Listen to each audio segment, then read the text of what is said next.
እንመለከታለን።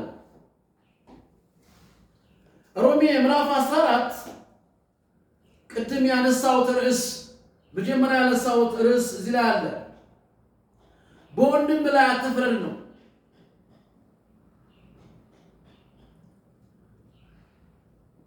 ለምንድነው በወንድሞቻችን ላይ እንድንፈርድ የሚያደርገን ነገር ምንድነው? እኛ የተሻለ ነገር አለን ብለን ስለምናስብ ነው። የተሻለ ዕውቀት አለን፣ የተሻለ አስተሳሰብ አለን፣ የተሻለ ሃይማኖት አለን ብለን ስለምናስብ ነው ወንድሞቻችን ላይ የምንፈርደው። አለማወቅም ነው። በእምነት የደከመውን ሰው አከራካሪ በሆኑ ጉዳዮች ላይ በአቋሙ ሳትፈርድበት ተቀበሉት ይላል። ሳትፈርዱበት ተቀበሉት።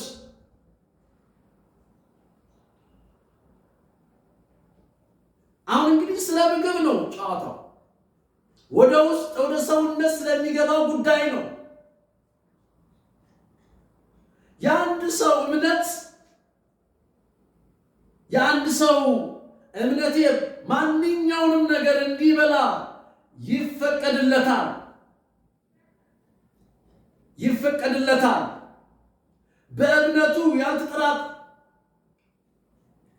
በእምነቱ ያልጠነከረ ሌላ ሰው ግን አትክልት ብቻ ይበላል።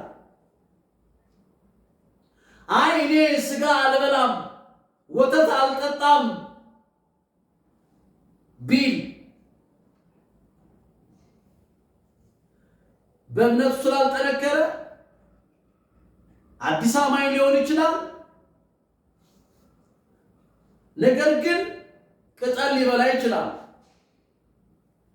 ሌላ ማንኛውም የሚበላው የማይበላውን አይናቀው። አሁን ምግብ የተፈጠረለትን ዓላማ ምግብ ለማን ነው የተሰራው? በብሉይ ኪዳን የነበረው የምግብ ስርዓቶች አሉ። ኢየሱስ ክርስቶስ በስጋ መጥቶ በመንፈስ ቅዱስ አማካኝነት ከማርያም ተወልዶ እንደኛ ሰው ሆኖ ተመላልሶ በመስቀል ላይ ከመሞቱ በፊት የነበረው ስርዓት የነበረው የሃይማኖት ምግባር ወይም አካሄድ አስተምሮ የሚበላ አለ፣ የማይበላ አለ።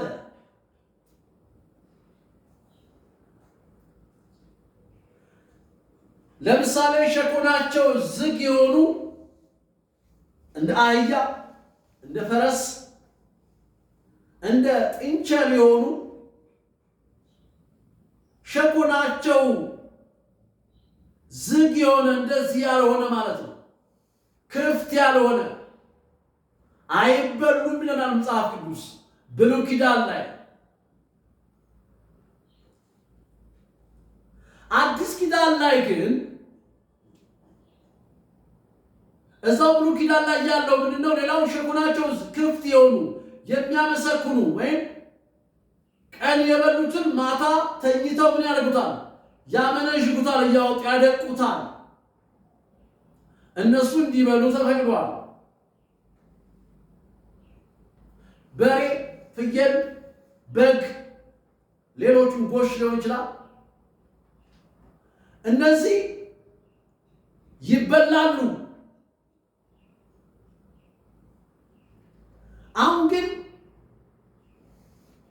ኢየሱስ ክርስቶስ መጥቶ ለሰው ልጆች ከሞተ በኋላ እነዚህ ምግቦች በምግብ ጉዳይ ላይ ያለው ወደ እግዚአብሔር መንግሥት ለመግባት ጉዳይ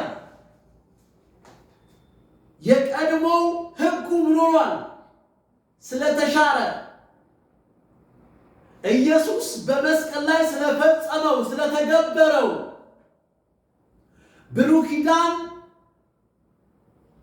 አሁን በዚህ በጊዜው ይሰራ ነበር። አሁን የለም። አሁን አይሰራም። ስርዓቱ የለም። ቤተ መቅደሱ የለም። ታቦት አይሰራም። ማንኛውም የምግብ ስርዓቶች ይሄን ብላ ይሄን አትብላ የሚባል ነገር አሁን የለም። ሁሉ ተፈቅዷል ነው የሚለው መጽሐፍ። ይኸው ማንኛውንም የሚበላው የማይበላውን አይናቅ። የሚበላው አይኮን ነው። የማይበላው የሚበላውን አይኮንን። ምን ማለት ነው? መኮንን ማለት መጸየፍ። አንተ ለእግዚአብሔር ብቁ አይደለም፣ አንተ ወተት ጠጥተሃል፣ አንተ ስጋ በልተሃል። የለም አሁን እግዚአብሔር ተቀብሎታልና ይላል። ወተት የሚጠጣውንም ስጋ የሚበላውንም ሰኮናው ዝግ የሆነውን ሰኮናው ክፍት የሆነውን ሁለቱንም ቀላቅሎ ስጋቸውን ቢበላ የሚበላው ለእግዚአብሔር ክብር ስለሆነ የሚበላው የማይበላውን ምን አይበለው፣ አይናቀው፣ አይኮንነው ይላል። እግዚአብሔር ሁለቱንም ተቀብሏቸዋል። የማይበላውን ተቀብሎታል፣ የሚበላውን ተቀብሎታል። የምንበላው ለእግዚአብሔር ክብር ከሆነ እግዚአብሔር ተቀብሏል። አንተ ለማን ነው የምትበላው ነው ጥያቄው። እኔ ለእግዚአብሔር ክብር የምበላ ከሆነ አንተ ለማን ነው የምትበላው? አንተ ለእግዚአብሔር ከሆነ የምትበላው ሁለታችንም እግዚአብሔር ተቀብሎናል። ምክንያቱም ምግብ ወደ እግዚአብሔር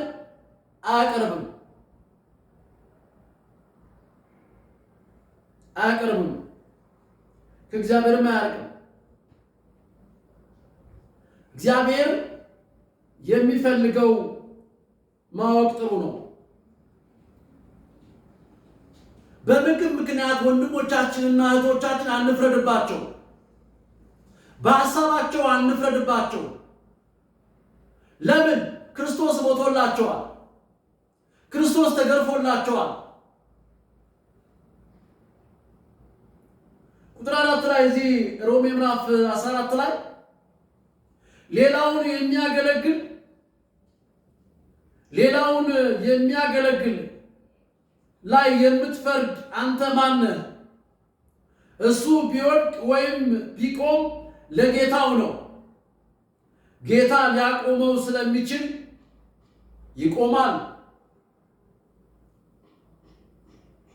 አገልግሎት ላይ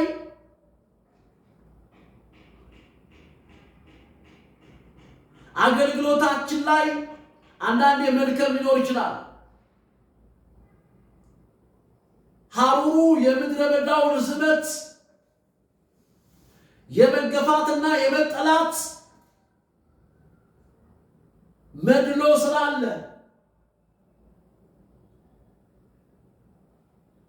የኔ ይበልጣል ያንተ ይበልጣል የሚል አስተሳሰብ ስላለ እሱ ምን ያደርጋል? ወንድሞችን ያደክማል። ወንድማችን ደክሞ ካየን፣ ወንድማችን ዝሎ ካየን፣ ወንድማችን በብዙ ነገር ተጠላልፎ ካገኘን በየዋህነት መንፈስ እናቅናው። የሚሻለው እሱ ነው። አንድ ሰው አንዱን ቀን ከሌላው የተሻለ ቅዱስ አድርጎ ይቆጥራል። ሮብን መርጬ ወይንም አሁን እሑድ መርጫለሁ እማርፍበት ቀን። ሰኞን መርጠውስ እኔ ነኝ የመረጥኩት።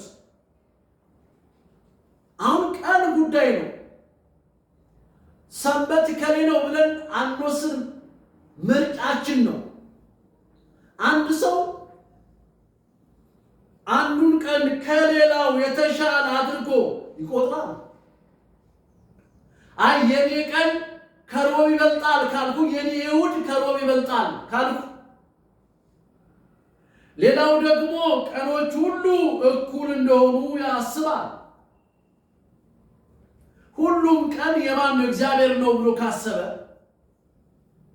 ሁሉም ቀን ከቀን አላበላለጥም እኔ ቀን ሁሉ የእግዚአብሔር ነው ካለ፣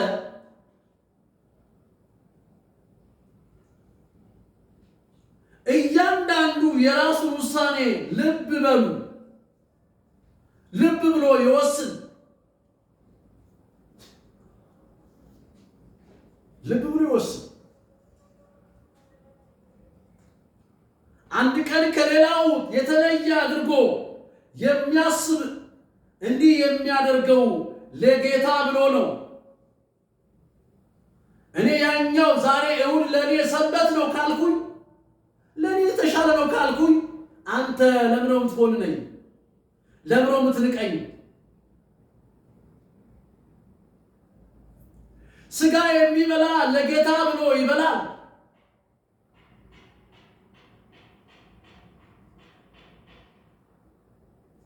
ስጋ የሚበላው ለማን ብሎ ነው የሚበላው? ለእግዚአብሔር ብሎ ይበላል። ለእግዚአብሔር ክብር ይበላል። ጸልዮ ነው የሚበላው። አመስግኖ ነው የሚበላው። ምግብ መቼም ኢትዮጵያ ውስጥ አጨቃጫቂ ሆኗል በሃይማኖት ጉዳይ።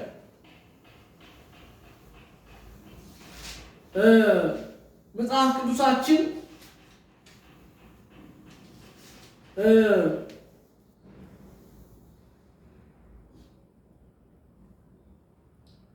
እንደዚህ ይለናል።